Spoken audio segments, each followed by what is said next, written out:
Anime fans அனைவருக்கும் வணக்கம். இன்னைக்கு நம்ம சோலாண்ட் எபிசோட் 142 தான் பார்க்க போறோம். போன எபிசோட் எங்க முடிஞ்சிருக்கோம்? இவங்க அந்த ட்ரைப் ஆஃப் டிஃபென்ஸ்க்கு வந்திருப்பாங்களா? அவர்கிட்ட பேசலான்னு போனா மனுஷன் பயங்கரமா சண்டைக்கு வராரு.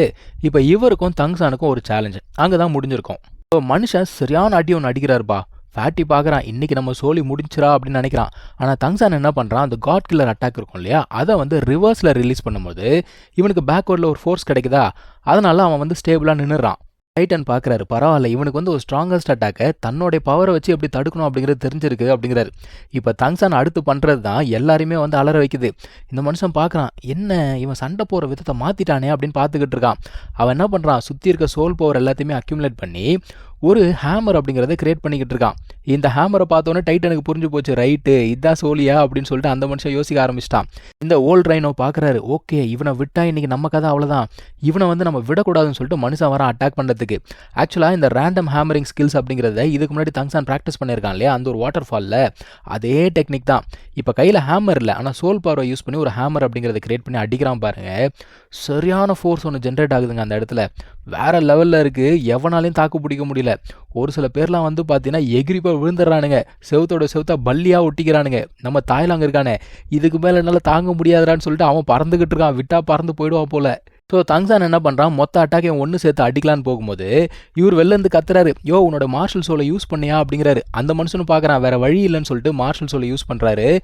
ஆனாலுமே அடிச்ச அடியில் மனுஷன் எங்கேயோ வெளில போய் விழுந்துட்டான். இந்த ஒரு அட்டாக்ல நம்ம தங்சானுமே கொஞ்சம் டயர்டாக இருக்கான். ஸோ டைட்டன் அவனுக்கு ஹெல்ப் பண்ணுறாரு. இப்போ மனுஷன் எந்திரிச்சு வரான். எந்திரிச்சு வந்து என்ன சொல்கிறான், எப்பா இங்கே பாரு, நான் வந்து என்னுடைய மார்ஷல் சோல் அப்படிங்கிறத பயன்படுத்திட்டேன், அதனால நான் வந்து தோத்துட்டேன், ஒத்துக்கிறேன், அரை மணி நேரம்லாம் வெயிட் பண்ண வேண்டிய அவசியம் கிடையாது அப்படிங்கிறாரு.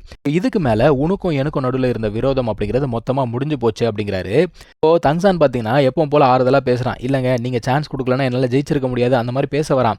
இவன் என்ன சொல்கிறாரு, பரவாயில்ல விட்டுருப்பா, எப்படியோ தோத்துட்டேன், இதுக்கு மேலே அதெல்லாம் பேச வேணாம், என்ன நினச்ச நீ, தோத்தது கூட ஒத்துக்க மாட்டேன்னு நினச்சியா அப்படிங்கிறாரு. டைட்டன் என்ன சொல்கிறாரு, ஆமாம் நீ அப்படிப்பட்ட ஆள் தான், தோத்ததை ஒத்துக்க மாட்டேன்னு நினச்சேன், எனக்கே ஆச்சரியமாக இருக்கே அப்படிங்கிறாரு.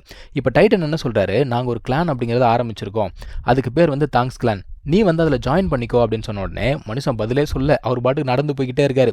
டைட்டனும் பின்னாடியே போறாரு கன்வின்ஸ் பண்ணுறதுக்கு. அவர் என்ன சொல்கிறாரு, எப்பா ஹவுத்தியன் ட்ரைப் கிட்ட பட்ட பாடு போதாதா, நீ மறுபடியும் வேற ஒரு இதுக்குள்ளே இழுக்கிறியே, இதெல்லாம் அவசியமா அப்படின்னு கேட்குறாரு. அதான் டைட்டன் என்ன சொல்கிறாரு, நான் ஏன் தெரியுமா கிளானில் சேர்ந்தேன், அதுக்கு முக்கியமான காரணமே தங்சானுடைய ஸ்ட்ரென்த் தான் அப்படிங்கிறாரு. டைட்டன் என்ன சொல்கிறாரு, நீ கேள்விப்பட்டிருப்பியே அந்த சோல் மாஸ்டர் காம்படிஷனில் என்ன நடந்துச்சுன்னு, ஞாபகம் இல்லையா அவனுக்கு அப்படிங்கிறாரு. இந்த மனுஷன் என்ன சொல்கிறாரு, ஆமாப்பா எனக்கு தெரியும், எங்கள் பசங்களும் போனாங்க, ஆனால் அவங்களால வந்து ஒழுங்காக பர்ஃபார்ம் பண்ண முடியல அப்படிங்கிறப்போ தாய்லாங்க இருக்கான்ல, அவன் வந்து வின்னிங் டீமில் ஒன் ஆஃப் த மெம்பர் தெரியுமா அப்படின்னு உடனே இவர் வந்து பாராட்டுறாரு.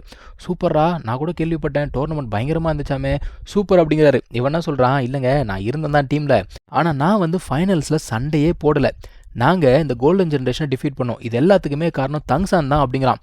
இந்த மனுஷன் திரும்பி பார்க்கும்போது ஃபேட்டி, டேய் நானும் தான்டா மெயின் டீமில் இருந்தேன், என்னை பற்றியும் கொஞ்சம் எடுத்து சொல்கிறா, பெருமையாக சொல்கிறா அப்படிங்கிறான். இப்போது மனுஷன் வந்து பார்த்தீங்கன்னா திருன்னு முழிச்சுக்கிட்டு இருக்கான். இவருக்கு மொத்தமாக வந்து இன்னும் கன்வின்ஸ் ஆகலை. அதே சமயத்தில் வெளியில் பார்த்தீங்கன்னா இந்த எலிஃபென்ட் ட்ரைபை சேர்ந்தவங்க வராங்க இதே ட்ரைப் ஆஃப் டிஃபென்ஸ்க்கு. உள்ளுக்குள்ளே டைட்டன் வந்து பார்த்தீங்கன்னா கன்வின்ஸ் பண்ணிட்டு இருக்காரு, இங்கே பாரு இந்த காரணத்துக்காக தான் சொன்னேன், நீ வந்து ஜாயின் பண்ணிக்கோ அப்படிங்கிறாரு. ஆனால் மனுஷன் என்ன சொல்கிறாருன்னா, எனக்கு தெரிஞ்சு இந்த சோல் மாஸ்டர் கம்யூனிட்டி அப்படிங்கிறது மொத்தமாக மாறப்போகுது, நான் என் ட்ரைபையும் கொஞ்சம் பார்க்கணும்ல அப்படின்னு சொல்லிட்டு இன்னுமுமே அவர் முடிச்சுட்டு தான் இருக்காரு. அந்த சமயத்தில் இவரோட பையன் ஓடி வரான், இந்த மாதிரி எலிஃபென்ட் ட்ரைப்லேருந்து வந்திருக்காங்க அப்படின்னு சொன்ன உடனே இவங்க போய் மீட் பண்ணுறாங்க. ஆக்சுவலாக அந்த எலிஃபென்ட் ட்ரைப் ஆளை வந்து நம்ம ஹீரோக்கு நல்லாவே தெரியும். அதான் யோசிக்கிறான், இந்த ஆள் எதுக்குடா இங்கே வந்திருக்கான் அப்படின்னு சொல்லிட்டு இவன் யோசிச்சுக்கிட்டு இருக்கான். இப்போ ஓல்ட் ரைனோ போய் கேட்குறாரு, என்னப்பா நீங்கள் வருவீங்க அப்படின்னு சொல்லிட்டு நான் எதிர்பார்க்கவே இல்லை, ஏதாவது பிரச்சனையா அப்படின்னு கேட்குறாரு. ஆனால் அந்த ஆள் டைட்டனை பார்த்து கேட்குறாரு, இவர் யார், பார்த்தா ரொம்ப ஸ்ட்ராங்காக இருக்காரு அப்படின்னு சொல்லிட்டு அவன் கேட்குறான்.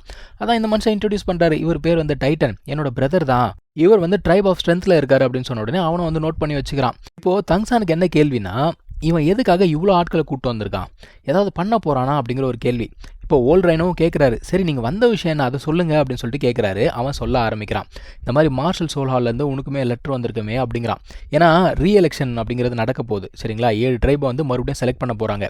வெறும் ட்ரைப் செலெக்ஷன் மட்டும் இல்லாமல் ஒரு 3 பேரை எல்டர்ஸாக செலக்ட் பண்ணுவாங்க. இவருக்கு ஒன் ஆஃப் த எல்டர்ஸ் ஆகணும்னு சொல்லிட்டு ஆசை, அதுக்கு சப்போர்ட் கேட்டு தான் மனுஷன் இங்கே வந்திருக்கான். ஆனால் இவர் சப்போர்ட் பண்ணுவாரா அப்படின்னு பார்த்தா வாய்ப்பே கிடையாது. ஏற்கனவே மார்ஷல் சோலால் பண்ண வேலையில் இவங்க ஏகப்பட்ட பிரச்சனைகளை அனுபவிச்சிருக்காங்க, எப்படி சப்போர்ட் பண்ணுவார். ஆனால் அந்த ஆள் என்ன சொல்கிறான், இங்கே பாரு பாரு, அவங்களோட ஸ்ட்ரென்த் என்ன அப்படிங்கிறது உனக்கு தெரியாது. நீ என்ன கேட்டாலும் கிடைக்கும். சரியா? என்னால முடியலனா கூட அவங்க கண்டிப்பா உனக்கு வேண்டியத குடுப்பாங்க அப்படிங்கிறாப்ல. ஆனா இவர் என்ன சொல்றாரு, தம்பி நீ வந்து யாருக்கு வேணா நாயா இருந்துக்கோ. சரியா? என்னால முடியாது. நான் செத்து போனா கூட மரியாதையோட செத்து போறேன் அப்படிங்கிறாப்ல. அந்த மனுஷனுக்கு இப்ப கோவம் வந்தது. இவ்வளோ நேரம் பிரதர் பிரதர் கூட்டிட்டு இருந்தவன் இப்ப பார்த்தீங்கன்னா பேர் சொல்லி கூப்பிட ஆரம்பிக்கிறான்.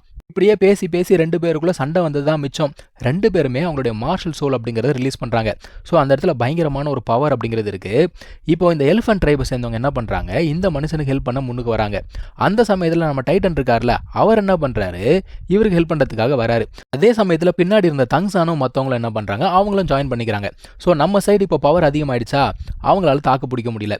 அந்த ஆள் வந்து பார்த்தீங்கன்னா டைட்டன் இங்கே இருப்பான் அப்படின்னு சொல்லிட்டு எதிர்பார்க்கல. அது மட்டும் இல்லாமல் தங்ஸான் மற்றவங்களாம் இருக்காங்க இல்லையா, ஸோ இப்போ இவங்களை எதுவுமே பண்ண முடியாதுன்னு தெரிஞ்சு போச்சு. அவன் திரும்பி போறான். அவன் என்ன சொல்றான், நான் கண்டிப்பா திரும்ப வருவேன். நான் வரும்பொழுது இப்ப நீ காட்டின அதே தைரியத்தை நீ மறுபடியும் காட்டுறியான்னு பாக்குறேன்னு சொல்லிட்டு போறான். இப்போ இந்த மனுஷன் கேட்குறான், அவனுங்களுக்கு என்ன வேணுமா அப்படின்னு கேட்குறான். அதான் தங்ஸான் சொல்கிறான், அவங்க உன்னை புள்ளி பண்ணுறாங்க அப்படின்னு சொல்கிறான். ஏன்னா இப்போ நீங்கள் தைரியமாக பேசி அமிச்சிங்கல்ல, இதே மாதிரி எத்தனை பேர் தைரியமாக பேசுவாங்க. அது மட்டும் இல்லாமல் ஒரு வருஷத்தில் கண்டிப்பாக வந்து 7 ட்ரைப்ஸ் அப்படிங்கிறத ரீஎலெக்ட் பண்ணிவிடுவாங்க. அப்படி பண்ணிட்டாங்கன்னா மார்ஷல் சோலால் பயங்கர ஸ்ட்ராங் ஆகிடும். அதுக்கப்புறம் ஓப்பனாகவே 2 கிங்டம் கிட்ட அவங்களால சண்டைக்கு போக முடியும் அப்படின்னு சொல்கிறான். இந்த மனுஷன் பார்க்குறான், பரவாயில்லப்பா இந்த பையனுக்கு நல்லாவே அறிவு இருக்குது அப்படின்னு சொல்லிட்டு யோசிக்கிறாரு. டைட்டன் இருக்கார் இல்லையா, அவர் வந்து தங்ஸானுடைய ஹிடன் வெப்பன் பற்றி சொல்லியிருப்பார் போல. அதை நீ காட்ட முடியுமா அப்படின்னு கேட்குறாரு. இவனுமே எடுத்து காட்டுறான். இதை வச்சு எப்பரா சண்டை போடுறது அப்படிங்கிறாரு. இவன் சுற்றி சுற்றி பார்க்குறான். என்னப்பா டெமான்ஸ்ட்ரேட் பண்ணணுமா, என் வீடு ரொம்ப ஸ்ட்ராங்கு, நீ எங்கே வேணா டெமான்ஸ்ட்ரேட் பண்ணு அப்படிங்கிறான் மனுஷன். இவன் சிரிச்சுட்டு அதை வாங்கிட்டு போய் என்ன பண்ணுறான், ஒரு செவுத்தை பார்த்து குறி வச்சு சுடுறாங்க. அந்த ஆரோ வந்து செவுத்தை தொலைச்சிட்டு போயிடுமா, மனுஷன் மூஞ்சியே மாறி போச்சு. அதான் டைட்டன் சொல்கிறாரு, இங்கே பாரு இந்த வெப்பன்ஸை நீ வந்து அண்டர் எஸ்டிமேட் பண்ணாத. இதை யூஸ் பண்ணி சீபா வேம்பர் ட்ரைப் வந்து பொழைச்சிருக்கு. சரியா? இது மட்டும் இல்லைனா மொத்த ட்ரைபும் வீணாக போயிருக்கோம் அப்படிங்கிறாரு. ஸோ இதுதான் வந்து சரியான டைம் இந்த ஆளை கன்வின்ஸ் பண்ணுறதுக்கு. தங்ஸான் என்ன சொல்கிறான், எங்கள் ட்ரைபில் ஜாயின் பண்ணுறதுக்கு உங்களை நான் இன்வைட் பண்ணுறேன் அப்படின்னு சொல்கிறான். எனக்கு தெரியும் நீங்கள் என்ன யோசிக்கிறீங்க அப்படிங்கிறது தெரியும். ஹவுத்தியன் ட்ரைபோட இந்த ஒரு ட்ரைப் எப்பவுமே சேரவே சேராது அப்படிங்கிறான். இந்த மனுஷனும் பார்க்குறாரு, இதுதான் கரெக்டான டைம், இவனை விட்டால் பிடிக்க முடியாது சொல்லிட்டு என்னென்னமோ பேசி அவர் மண்டையை கழுவி ஒரு வழியாக உள்ளுக்குள்ளே ஜாயின் பண்ண வச்சிட்டாங்க. இந்த மனுஷனும் சரிடா எப்பா சேர்ந்துக்கிறேன் அப்படின்னு சொல்லிட்டு ஒத்துக்கிறாரு. இப்போ இவங்க எல்லாரும் என்ன பண்ணுறாங்க, நீ வா நம்ம போய் செலிப்ரேட் பண்ணலாம் அப்படின்னு சொல்லிட்டு உள்ளுக்குள்ளே குடிக்கலான்னு போகிறாங்க. நல்லா ஞாபகம் வச்சுக்கோங்க, குடியை கெடுக்கும், குடிப்பழக்கம் உடல் நலத்தை கெடுக்கும். இப்போ இவங்க என்ன பேசிட்டு போறாங்க அப்படின்னா, அந்த ட்ரைப் ஆஃப் எஜிலிட்டி இருக்கு இல்லையா, அவங்களையும் சேர்த்துக்கலாமா அப்படின்னு சொல்லிட்டு பேசிட்டு போறாங்க. ஏன்னா அவங்களுக்கு வந்து ஸ்ட்ரென்த் கிடையாதுங்க, ஸ்பீடு மட்டும்தான். ஸோ நிறைய கஷ்டம் அனுபவிச்சுட்டு இருக்காங்களாம். அவங்கள வந்து சேர்த்துக்கலாமா, எப்படியாவது அவனை வந்து கன்வின்ஸ் பண்ணி உள்ளுக்குள்ள சேர்த்துக்கலாம்னு சொல்லிட்டு இவங்க பிளான் பண்ணிக்கிட்டு இருக்காங்க. இப்போ உள்ளுக்குள்ள போன உடனே இவங்களுக்கான அந்த ஃபீஸ்ட் எல்லாம் இருக்கு, உட்காந்து குடிக்கிறாங்க. தங்ஸானுக்கு தான் இதுக்கு முன்னாடி குடிச்சு பழக்கமே இல்லையே, அவனால முடியவே இல்லை. இவங்க குடிச்சுக்கிட்டே இருக்கும்போது வெளியில இருந்து ஒரு குரல் கேட்குது, என்னடா நான் இல்லாமே ஒயின் குடிக்க ஆரம்பிச்சிட்டிங்களா அப்படிங்கிற ஒரு குரல். ஸோ அடுத்த ட்ரைபும் உள்ளுக்குள்ள வந்துடுச்சு. அடுத்து என்ன சம்பவம் நடக்குது அப்படிங்கிறத நம்ம வெயிட் பண்ணி பார்க்கலாம். தேங்க்யூ ஸோ மச் ஃபார் வாட்சிங். Take care. பை.